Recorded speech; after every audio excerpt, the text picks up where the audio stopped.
हम लोग खुशीपूर्वक केक भी काटेंगे और फिर जो है यहाँ पर आप लोगों के सेवा में कुछ प्रसाद का व्यवस्था किया गया है।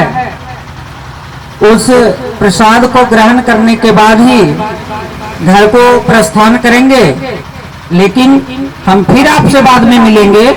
अभी आप लोगों को हमारे तरफ से इतना है कि आप लोग शांति बना करके रखेंगे और शिक्षक और हमारे छोटे छोटे ननिहाल बच्चों के द्वारा दिए जाने वाले वाणी को अपने आचरण में ग्रहण करेंगे, क्योंकि हम लोग जानते भी हैं, सुनते भी आए हैं, गुरुर् ब्रह्मा गुरुर् विष्णु गुरुर्देवो महेश्वरः गुरु साक्षात परम ब्रह्मा तस्मै श्री गुरुवे नमः।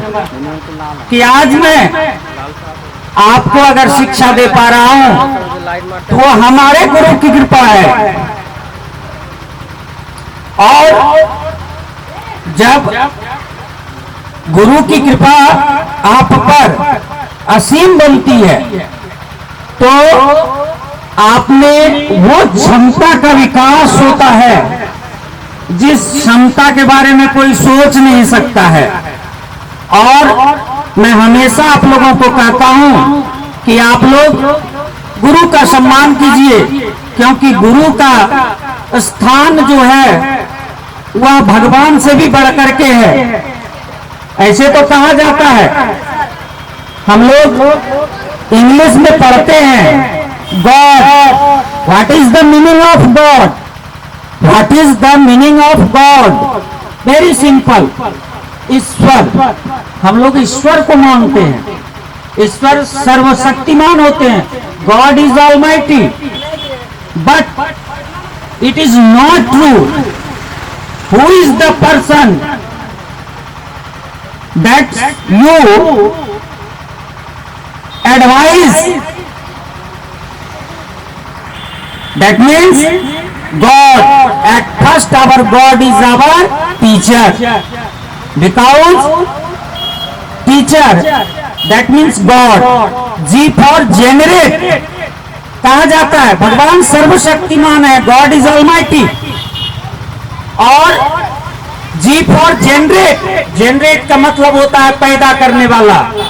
और हम लोग ईश्वर में भगवान ब्रह्मा को कहते हैं सृष्टि के निर्माण करता, और उसकी दर्जा हमारे शिक्षक को दिया गया है जनरेट, आपके अंदर अच्छे गुणों का विकास करता है। अगर आप इस दुनिया में हैं तो आपका सर्वांगीण विकास कौन करता है? टीचर करते हैं, शिक्षक करते हैं। ओ फॉर ऑपरेट, ऑपरेट मतलब होता है संचालन करने वाला।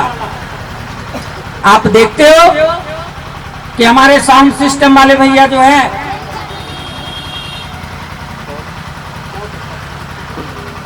साउंड सिस्टम वाले भैया बाजा को ऑपरेट कर रहे हैं, उसका संचालन कर रहे हैं। उसी तरह शिक्षक आपको संचालित करने का काम करते हैं। O for operate, D for demonstrate मतलब समाप्त करने वाला। तो आप देखते हैं भगवान शिव वो समाप्ति के ईश्वर हैं। अत्याचार बढ़ता है, तांडव शुरू होता है, और जब आपका अत्याचार बढ़ता है, आप पढ़ाई लिखाई पर ध्यान नहीं देते हैं, तो शिक्षक आपसे मुंह मोड़ लेते हैं, आपका विनाश निश्चय है। तो इसलिए गॉड का हमेशा, अपने शिक्षक का हमेशा आदर सम्मान कीजिए। कुछ बच्चे ऐसे होते हैं शिक्षकों को देखते हैं मुंह मोड़ लेते हैं, अब क्या काम है भाई, मैंने तो मैट्रिक तक पढ़ा, अब तो हम 12th पढ़ रहे हैं, 11th पढ़ रहे हैं, बीए कर रहे हैं, बीटेक कर रहे हैं, अब तो हमको अगले शिक्षक से काम है। नहीं, सबसे पहले आपको उस मुकाम पर ले जाने वाले जो शिक्षक हैं उसको मत भूलिए। अगर आप उनको भूलते हैं तो ये आपका सर्वांगीण विकास नहीं है। इसलिए हमेशा अपने शिक्षकों का आदर कीजिए, माता पिता का आदर कीजिए। इसलिए आप लोग शिक्षकों का सम्मान कीजिए, और एक चंद पंक्ति हमको याद आती है कि मैं हर एक वर्ष इसको बोलता हूं, आपका स्नेह मुझे मिलता है, मेरा प्यार आपको मिलता है। तो चंद पंक्ति फिर हम आएंगे, आप लोगों को कुछ बातों से अवगत कराएंगे। जिसने मैट्रिक की परीक्षा में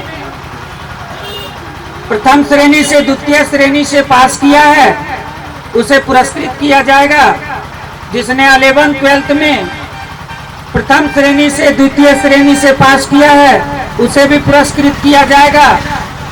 और साथ ही साथ कहते हैं, किसने कहा कि हम दोनों की जुदाई होगी, किसने कहा कि हम दोनों की जुदाई होगी, जरूर यह खबर किसी गैरों ने उड़ाई होगी। बहुत शौक से रहते हैं हम आपके दिल में, इतने दिनों में कुछ तो जगह बनाई होगी। तो आप लोग का स्नेह प्यार हमसे मिलता रहेगा और हम आपको अपना स्नेह प्यार देते रहेंगे। और अभी के लिए इतना ही। और जो है कि अब स्पीच के लिए हम बच्चे को बुलाएंगे, 1 by 1 करके आएंगे और वो यहाँ पर अपना जो है कि वक्तव्य रखेंगे। इतना ही है।